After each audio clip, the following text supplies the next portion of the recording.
Hello and welcome to the 11th annual Memphis Monologues. We appreciate all of you joining us tonight in this very special forum.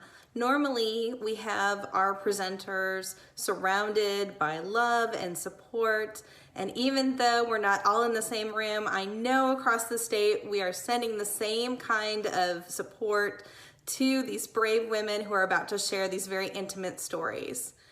I want to send a thank you to the women who have helped make this possible: Laura Goodman-Bryan, Jacada Jessup, Kristen Laird. Without them, this could not be possible. I'm Krista Scott. It's the first year that I've taken over, and of course, we have unusual times. Going along with those unusual times, we do not have our normal silent auction, so instead what we are offering is for you all to donate what you would normally have spent on the silent auction. You can do that now. We also want to support the businesses that have supported us and Planned Parenthood in the past. You can see these businesses. We did not ask them to donate. Some of them have donated. But as you know, many of these businesses are restaurants and small shops and locally owned, and they can use our support as well. So we encourage you to shop with them and support them. In a moment, you're going to hear some amazing stories. But first, I want to introduce Ashley Cofield, the president and CEO of Planned Parenthood of Tennessee and North Mississippi. Good evening. My name is Ashley Cofield, and I'm the CEO of Planned Parenthood of Tennessee and North Mississippi. Welcome to the 11th annual and first virtual Memphis Monologues. I'd like to begin by showing my heartfelt gratitude for Krista Scott, Laura Goodman-Bryan, Jacada Jessup, and Kristen Laird, and to all the volunteers who have planned this event for more than a decade. I also want to thank all of the businesses and individuals who sponsored Memphis Monologues this year, and to all of you for joining us and making donations this evening. Year after year, this is one of my favorite events, and I am so grateful for you making this virtual event a reality. Now I invite you to sit back, relax, grab some tissues, get ready to laugh and cry, and join me in welcoming tonight's courageous storytellers.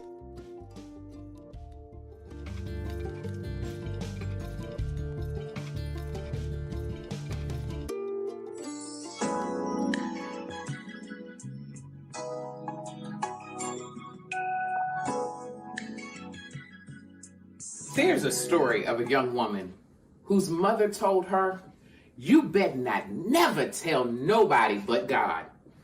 One day, she composed a letter. "Dear God, I'm 14 years old. Always been a good girl. Maybe you can give me a sign letting me know what's happening to me.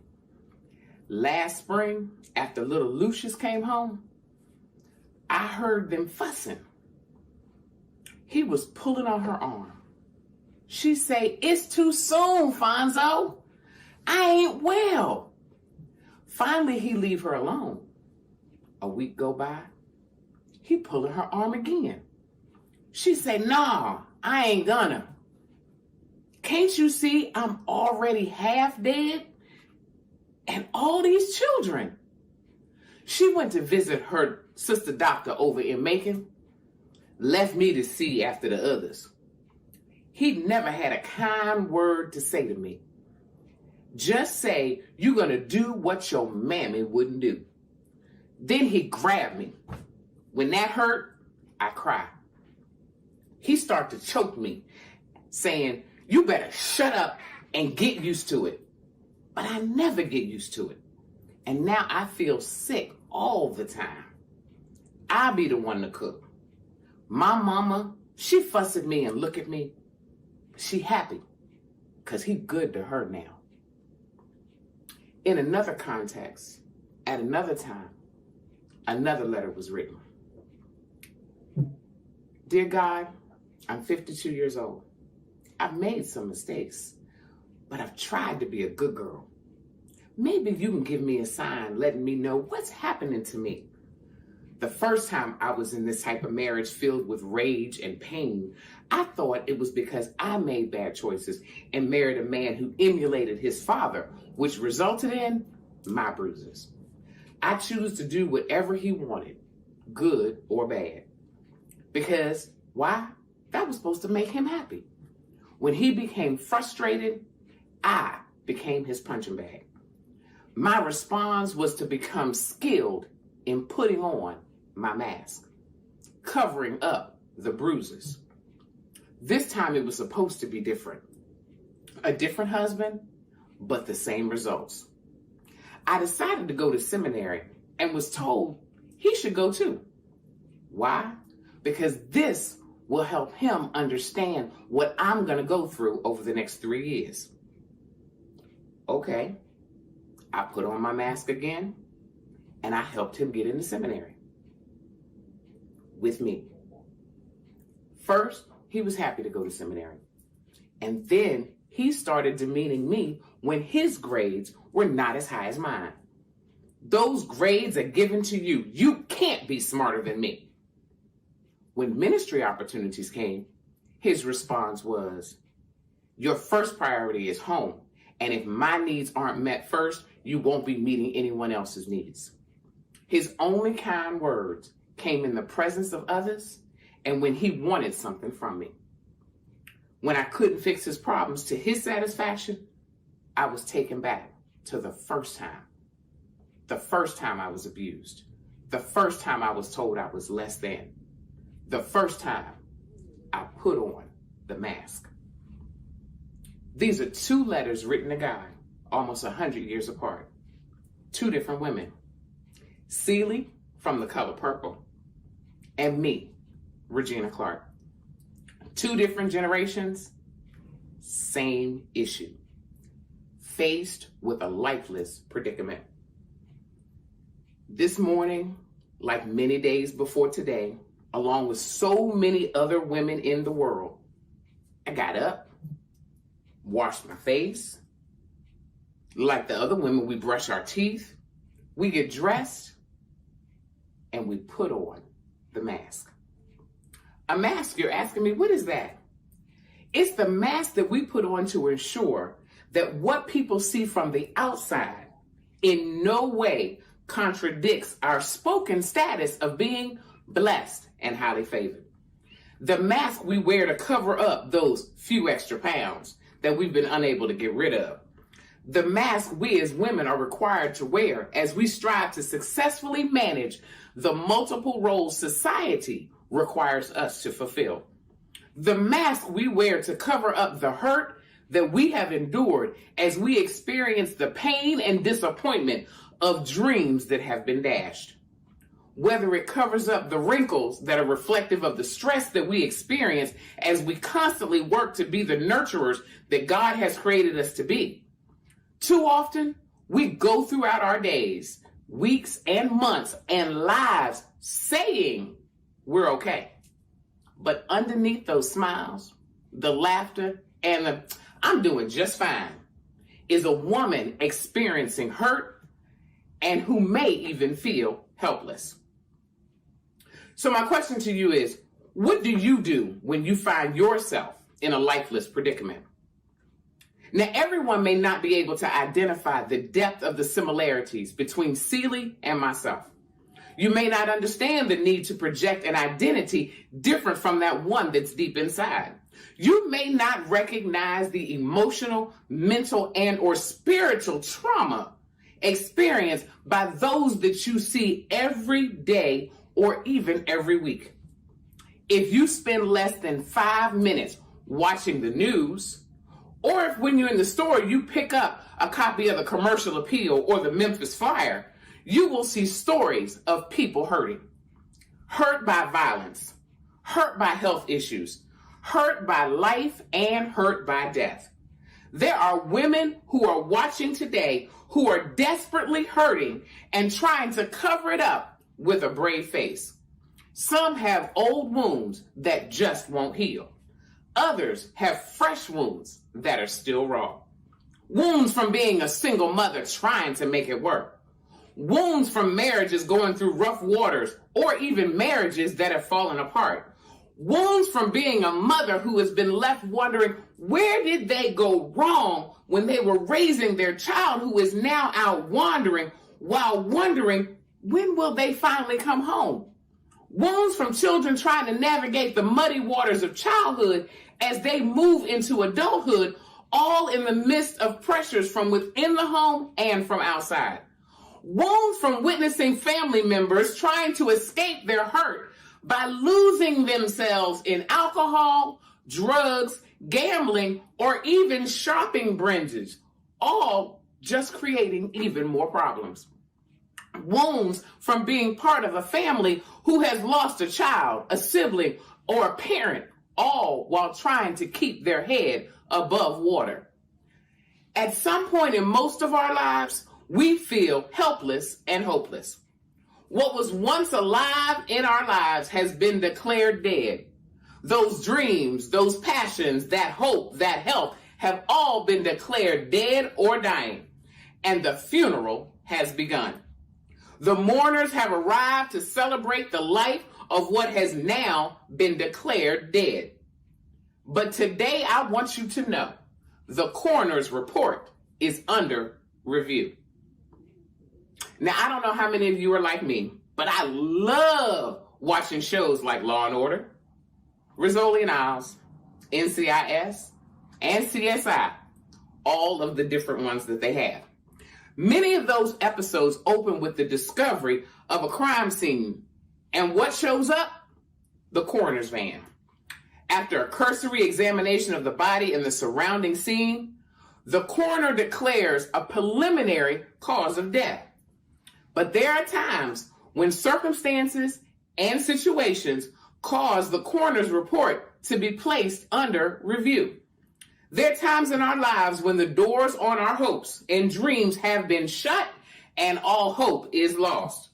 Time when the bank threatens to foreclose on that home. Homelessness is now on the horizon. Times when our dreams for a new job or position are put into question. Times when that diagnosis is daunting. But after a further review of our circumstances, the preliminary decision is put under review. The Gospel of Mark recounts the story of a 12-year-old little girl who's dying. Now, the Gospel of Matthew says she's already dead. I cannot imagine the grief of this mother, what she experienced as she sat by the bedside of her daughter. Her husband, the pastor, had left home to go find Jesus in hope of a miraculous healing for his baby girl. While he is anxiously waiting for Jesus to travel with him back to his home, the mourners have already gathered and they are ready for the service. They have queued up the funeral music. Now, during this time, and even now, mourners are not limited to just family and friends. There were what we call professional mourners. They were the people that showed up to make sure that the funeral is grand and fabulous. As well, they were also there to be nosy.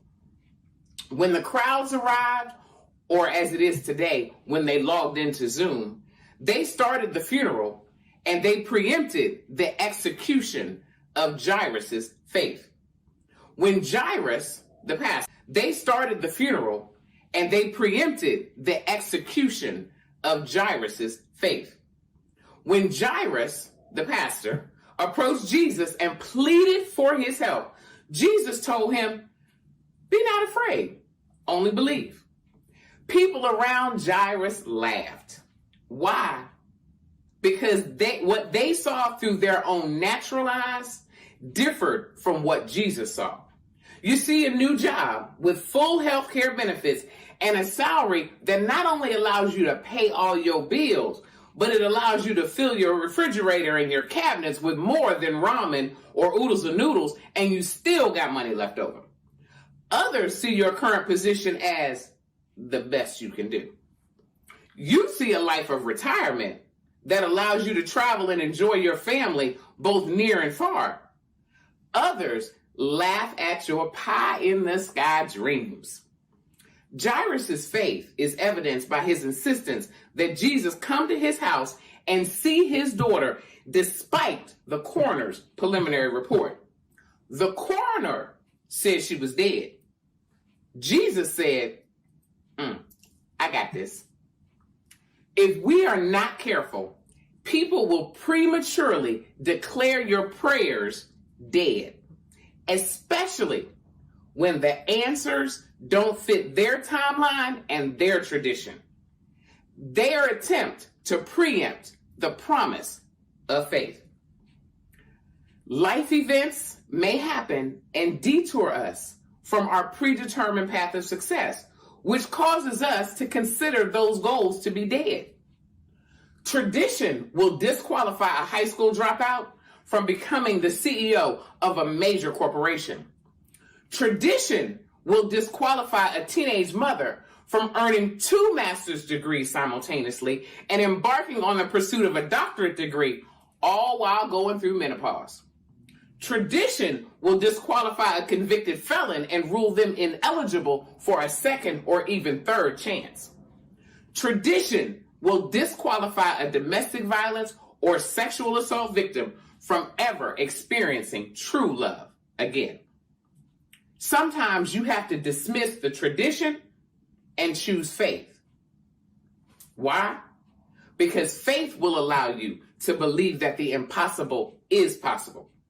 Faith will allow you to pack up your home of over 50 years in Virginia and move to Memphis for a new job doing something you've never done before. To the people, she looked dead in our text. And there was nothing left to do but to start the funeral services. The coroner's preliminary report ruled her dead, deceased. While miles away, Jesus told the Father otherwise. Do not allow others to rush you through your faith process, all because of tradition. The people didn't have faith, but the mother and father did. It takes faith to go to Memphis International Airport, board a 727 aircraft, and trust a person you do not know, operating a plane that you can't fly, to take you 35,000 miles up in the air while telling you to sit back and enjoy the ride. It took faith for you to enter into the room where you're in right now and sit in a chair built by a person that you do not know and trust that chair to hold you. It takes faith for you to go to the bank, hand your hard-earned money over to a person you do not know, and trust that when you go to the ATM machine or when you write that check, that money is going to be available for you. Faith allows you to see through a different lens. The people in the text didn't have faith to believe that she was not dead and were even quick to go carry the bad news. But it was the faith of her parents that mattered. Their faith postponed that funeral. As we walk in faith, there may be delays, but our faith allows us to see those delays as part of the process. While they waited and prayed, Jesus had the audacity to stop and heal another woman. Now, this woman had been plagued by an issue for the same number of years that the pastor, Jairus' daughter, had been alive, 12 long years. With his status and position, Jairus could have easily expected that Jesus was going to just pass by this woman who had this issue so long that many saw her as hopeless. And instead of a name, this woman's identity was defined by her issue. Too often, people begin to forget who we really are, and our issue becomes our identity. In this case, Jairus put his status and position aside, put legs on his faith by seeking and petitioning the Son of God. However, before he could move forward, he had to stop. He had to wait, and he had to watch another person get healed. Sometimes when we're praying for things, it can be hard to watch others getting healed. But as I've heard others say, and I totally agree, that if God has blessed your neighbor, that means God is in your neighborhood. That means God is coming down your street. That means the blessings are on the way. The people had put a period in the story where God put a comma. If you only believe. While Jairus is waiting on a miracle, Jesus is working a miracle. The story wasn't over. That was just a pause. The faithless had mixed up the truth and the fact. The fact was she was dying, or as Matthew wrote, she was dead. But the truth is, Jesus said, I got this. I may be the only one here that can testify the times the world thought they knew the facts, but God knew the truth. Fact, teenage mother. Truth, mother of 3 children, an Ivy League trained attorney, a recent college graduate preparing to pursue a graduate degree, and a world traveled missionary who embarked on her first mission trip to Haiti at the age of 14 and is headed to college in the spring. Fact, college dropout. Truth, graduate with 3 degrees. Fact, domestic violence victim. Truth, domestic violence survivor. Think about your life. Think about when the world had facts, but God had the truth. When the facts are thrown at you and you begin to feel overwhelmed, just pray and say, Jesus, you got this.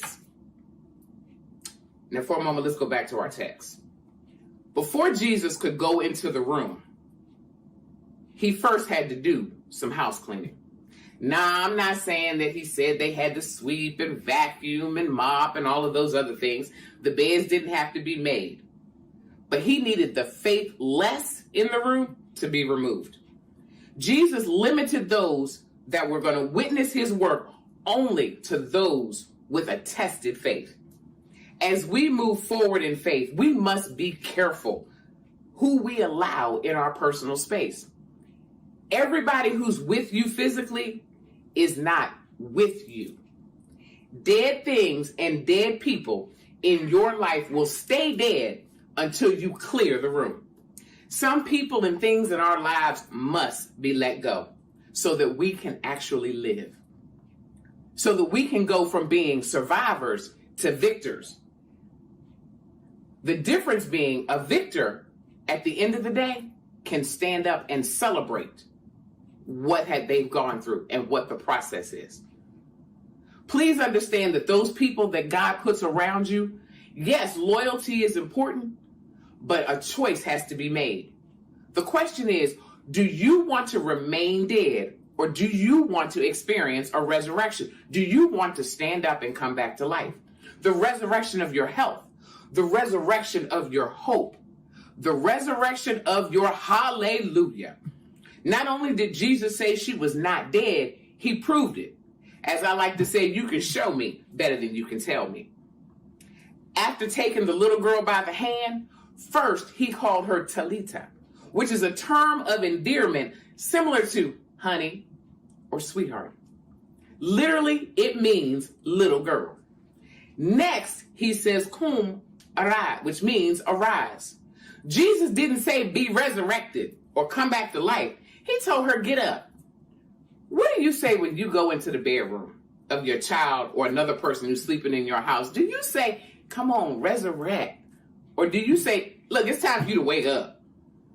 Jesus did exactly what most loving parents would do when he said, honey, get up.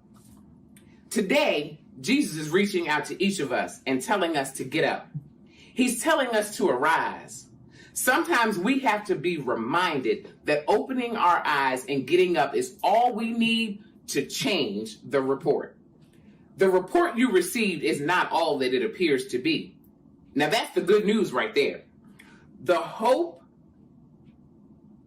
report that you received is not all it appears to be. Remember that. The hope that appears to be all but gone is not dead.